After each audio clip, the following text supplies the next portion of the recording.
सोचिए, एक खूंखार कातिल जो 25 साल से पुलिस की आंखों में धूल झोंक रहा हो, और वो कहीं किसी गुफा में नहीं छिपा था, बल्कि इंटरनेट पर एक बहुत बड़ा स्टार बन बैठा था। आज के इस विश्लेषण में हम एक ऐसी सच्ची घटना की बात करने वाले हैं जो लिटरली किसी भी हॉलीवुड या बॉलीवुड थ्रिलर का बाप है। मतलब मशहूर होने की एक छोटी सी चाहत ने कैसे 25 साल के इस परफेक्ट फरेब को ताश के पत्तों की तरह बिखेर दिया। चलिए देखते हैं। ओके, तो सीधे इस कहानी के सबसे हैरान करने वाले सवाल पर आते हैं। जरा इमेजिन कीजिए, एक भगोड़ा जिस पर उम्र कैद की सजा लटक रही है, जो 25 सालों से फरार है।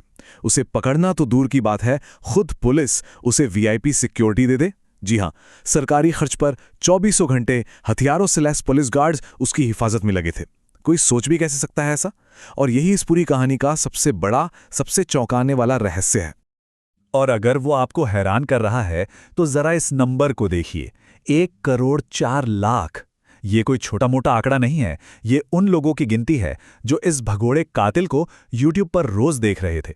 मतलब वो पुलिस से छिपने के बजाय पूरी दुनिया के सामने स्क्रीन पर बैठा था।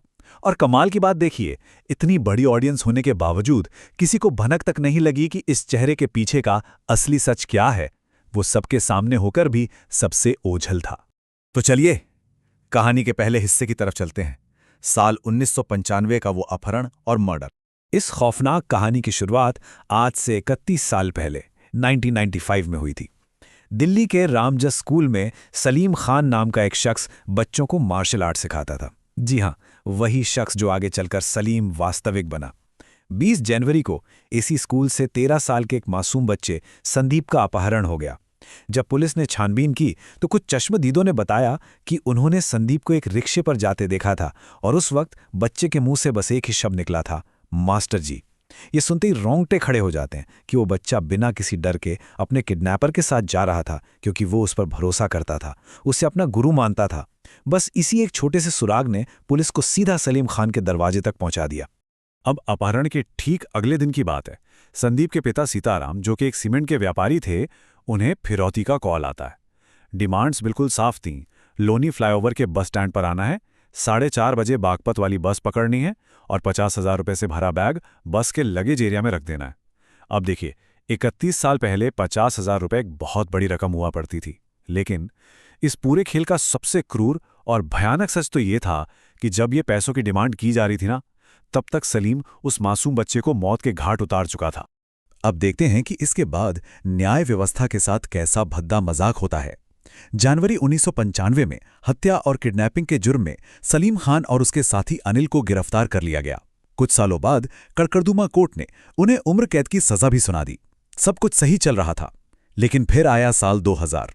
सलीम को किसी वजह से कुछ दिनों की अंतरिम जमानत यानी इंटरिम बेल मिल गई, और जिस दिन उसे वापस जेल में सरेंडर करना था, वो बस गायब हो गया, हमेशा हमेशा के लिए। और यहीं से शुरू होता है हमारा दूसरा हिस्सा, मौत का वो झूठा नाटक और 25 साल का एक बहुत बड़ा फरेब। अब आप सोच रहे होंगे कि यार, एक सजायाफ्ता मुजरिम आखिर 25 सालों तक पुलिस को कैसे चकमा दे सकता है? तो सुनिए। जेल से भागने के बाद सलीम ने अपनी पहचान बदलना शुरू किया। वो दिल्ली से भागा और सीधा करनाल पहुंच गया, फिर वहां से अंबाला। गुजारे के लिए उसने अलमारी बनाने वाली फैक्ट्रियों में मजदूरी भी की, लेकिन उसका सबसे बड़ा मास्टर स्ट्रोक कुछ और ही था। यूपी के शामली में रहने वाले उसके परिवार ने पुलिस से एक बहुत बड़ा, बहुत ही सॉलिड झूठ बोला। उन्होंने कह दिया कि भाई सलीम तो मर चुका है और उसे गांव में ही दफना दिया गया है। अब पुलिस जब भी जाती उन्हें एक ही कहानी सुनने को मिलती। तो धीरे धीरे फाइलें बंद हो गईं और पुलिस ने भी ये मान लिया कि वो कातिल अब इस दुनिया में है ही नहीं। अब आते हैं तीसरे हिस्से पर, यूट्यूब का दौर और शोहरत पाने की वो अंधी चाहत। करीब एक दशक तक गायब रहने के बाद 2010 में सलीम चुपचाप अपने परिवार के साथ दिल्ली यूपी बॉर्डर पे लोनी आ गया। उसे पूरा यकीन हो चुका था कि पुलिस की नज़रों में वो एक मुर्दा है, तो अब कोई टेंशन नहीं। लेकिन फिर आता है साल 2025। मशहूर होने की एक अजीब सी खुजली ने उसे बाहर निकाला। उसने अपना खुद का यूट्यूब चैनल शुरू किया, और अपना नाम क्या रखा पता है? एक्स मुस्लिम सलीम वास्तविक। मतलब वास्तविक का हिंदी में अर्थ होता है हकीकत या सच्चाई। ये अपने आप में कितना डार्क जोक है ना। एक ऐसा इंसान जिसकी पूरी जिंदगी, जिसकी पूरी पहचान ही एक बहुत बड़ा झूठ थी, वो खुद को दुनिया के सामने वास्तविक बता रहा था। और पता है, उसके धार्मिक कमेंट्स और कंट्रोवर्शियल कंटेंट ने बहुत तेजी से लोगों का ध्यान अपनी तरफ खींचा। अगस्त 2025 से अप्रैल 2026 के बीच उसके चैनल ने लिटरली रॉकेट की तरह ग्रोथ की।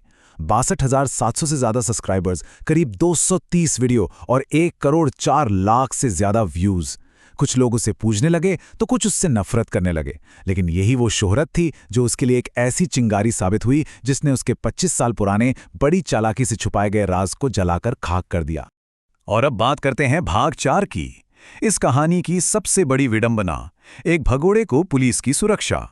अब ये जो शोहरत थी ना, इसी की वजह से फरवरी 2026 में सलीम पर एक जानलेवा हमला हुआ। लोनी में 2 सगे भाइयों ने उस पर चाकुओं से हमला कर दिया और उसका गला रेतने की कोशिश की। सलीम इस हमले में बुरी तरह घायल तो हुआ, लेकिन बच गया। और ये घटना उस सबसे बड़ी विडंबना को बिल्कुल परफेक्ट तरीके से दिखाती है जिसकी बात हमने शुरू में की थी।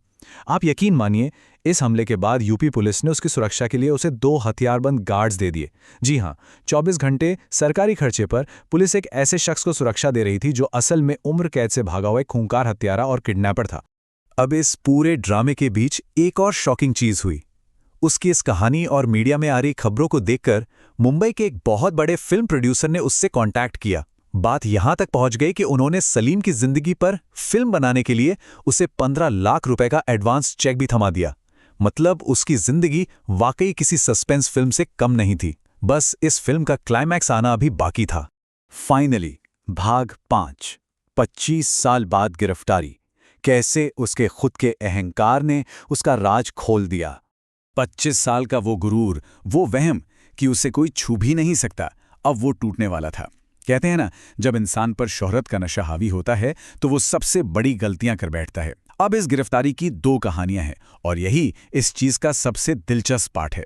ऑफिशियल तौर पर दिल्ली पुलिस का कहना है कि उनकी क्राइम ब्रांच की टीम ने 31 साल पुराने फिंगरप्रिंट्स खंगाले और इस यूट्यूबर के फिंगरप्रिंट से मैच कर लिए। लेकिन एक ऑफ द रिकॉर्ड कहानी भी मार्केट में है। कहा जाता है कि गार्ड्स मिलने के बाद सलीम का ईगो इतना बढ़ गया था कि वो हमेशा अपने ही पुलिस वालों से बदतमीजी करता रहता था। और इसी रोज रोज की चिकचिक से तंग आकर यूपी पुलिस ने ही दिल्ली पुलिस को टिप दे दी ताकि हमेशा के लिए इस सिरदर्द से छुटकारा मिल सके। खैर, गिरफ्तारी की असली वजह चाहे जो भी रही हो, नतीजा तो एक ही निकला ना। 31 साल पहले का वो खूंखार कातिल सलीम खान आज का मशहूर यूट्यूबर सलीम वास्तविक बनकर पकड़ा गया।